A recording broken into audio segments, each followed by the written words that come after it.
नमस्कार, स्वागत है आपका संवाद 365 देख रहे हैं आप। आपके साथ मैं हूं दिग्विजय सिंह चौहान। उत्तराखंड की 5 बड़ी खबरों पर हम नजर डालेंगे, लेकिन उससे पहले नजर डाल लेते हैं इस वक्त की सुर्खियों पर। गरिमा के साथ मनाया जाएगा राज्य स्थापना दिवस, दिए जाएंगे उत्तराखंड गौरव पुरस्कार। 20 नवंबर को बंद होंगे बद्रीनाथ धाम के कपाट, 1.5 लाख से ज्यादा श्रद्धालु कर चुके हैं दर्शन। विधानसभा चुनाव की तैयारी में जुटी बीजेपी, इसी महीने हो सकता है पीएम मोदी और शाह की रैली। बढ़ती महंगाई को लेकर कांग्रेस का प्रदेश भर में प्रदर्शन, पेट्रोल पंपों पर दिया धरना। पुरानी पेंशन बहाली की मांग को लेकर संयुक्त मोर्चा ने किया सीएम आवास कूच।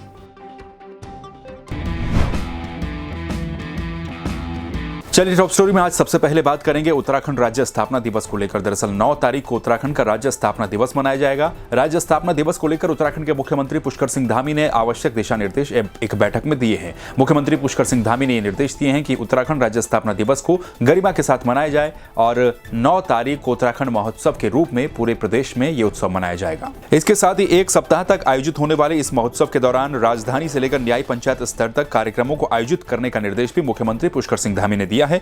मुख्यमंत्री ने इस अवसर पर उत्तराखंड गौरव पुरस्कार प्रदान किए जाने की घोषणा भी की है। तो ये एक बड़ी घोषणा मुख्यमंत्री के द्वारा की गई है। राज्य स्थापना दिवस के मौके पर उत्तराखंड गौरव पुरस्कार प्रदान किए जाएंगे, जिसमें राज्य के विभिन्न क्षेत्रों में उल्लेखनीय योगदान देने वाले प्रतिष्ठित लोगों को पुरस्कृत किया जाएगा। मुख्यमंत्री ने स्पष्ट रूप से निर्देश दिए हैं कि राज्य स्थापना दिवस के अवसर पर इस महोत्सव के दौरान आयोजित होने वाले कार्यक्रमों का बेहतर ढंग से आयोजन पूरे प्रदेश भर में किया जाए। कार्यक्रमों की संख्या पर नहीं बल्कि उनकी गुणवत्ता और गरिमा पर ध्यान दिया जाए। तो राज्य स्थापना दिवस को लेकर प्रदेश भर में तैयारियां तेज हो चुकी हैं। उत्तराखंड के मुख्यमंत्री पुष्कर सिंह धामी ने बेहद ही आवश्यक निर्देश दिए हैं कि उत्तराखंड महोत्सव के रूप में इस स्थापना दिवस को मनाया जाए और तकरीबन 1 सप्ताह तक अलग अलग जगहों पर कार्यक्रमों का आयोजन किया जाएगा। और उससे बड़ी बात कि उत्तराखंड गौरव पुरस्कार की एक तरीके से शुरुआत करने की घोषणा भी मुख्यमंत्री के द्वारा की गई है।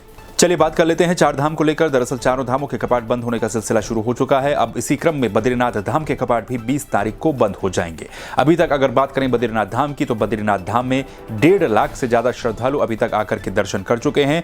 आंकड़ों के मुताबिक 1,54,670 से ज्यादा तीर्थयात्री बद्रीनाथ धाम के दर्शन कर चुके हैं। कड़ाके की ठंड के बावजूद भी इन दिनों बद्रीनाथ धाम में श्रद्धालुओं का आना लगातार जारी है, क्योंकि इन दिनों ऊंचाई वाले इलाकों में खासतौर पर बद्रीनाथ की चोटियों पर हिमपात भी हुआ है, बर्फबारी भी हुई है, लेकिन उसके बावजूद भी जो श्रद्धालु हैं उनकी संख्या में कमी नहीं देखने को मिल रही है। रविवार को भी यहां पर 1746 तीर्थयात्रियों ने भगवान बद्रीनाथ के दर्शन किए हैं और 17 सितंबर को सीमित संख्या के साथ, क्योंकि यात्रा को खोलने की अनुमति दी गई थी, 5 अक्टूबर को छूट मिली थी, जिसके बाद भारी तादाद में तीर्थयात्री बद्रीनाथ धाम पहुंचे और तब से यह सिलसिला लगातार जारी है। इसके साथ ही अब क्योंकि 20 तारीख को कपाट बंद होने हैं, तो उसको लेकर भी तैयारियां शुरू हो चुकी हैं। 2022 में उत्तराखंड में होने वाले विधानसभा चुनाव को लेकर बीजेपी, कांग्रेस समेत सभी राजनीतिक दल अपनी तैयारियों में जुट चुके हैं, तैयारियां तेज कर रहे हैं। इसी सिलसिले में बीजेपी की राष्ट्रीय कार्य समिति की बैठक आयोजित की गई। इस बैठक में उत्तराखंड में होने वाले विधानसभा चुनाव को लेकर खास तौर पर चर्चा की गई। चुनाव में किस तरीके से कैंपेनिंग बीजेपी के द्वारा की जाएगी, उनकी रूपरेखा तय की गई, उनका खाका खींचा गया।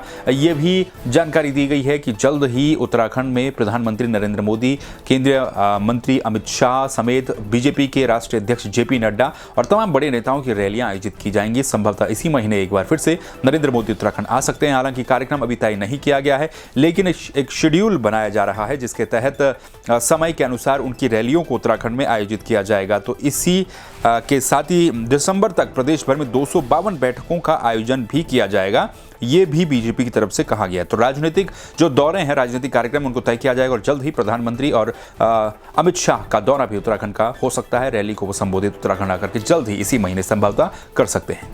चलिए बात कर लेते हैं विपक्ष को लेकर। तो लगातार बढ़ रही महंगाई को लेकर कांग्रेस ने पूरे प्रदेश भर में विरोध प्रदर्शन किया है। दरअसल पेट्रोल डीजल की कीमतों को लेकर, रसोई गैस की कीमतों को लेकर कांग्रेस ने पूरे प्रदेश भर में प्रदर्शन किया है। पेट्रोल पंपों पर जाकर के अलग अलग जगहों पर कांग्रेस के नेताओं ने प्रदर्शन किया है। देहरादून की अगर बात करें तो देहरादून में राजपुर रोड पर यूनिवर्सल पेट्रोल पंप के बाहर कांग्रेसी कार्यकर्ताओं ने धरना दिया है।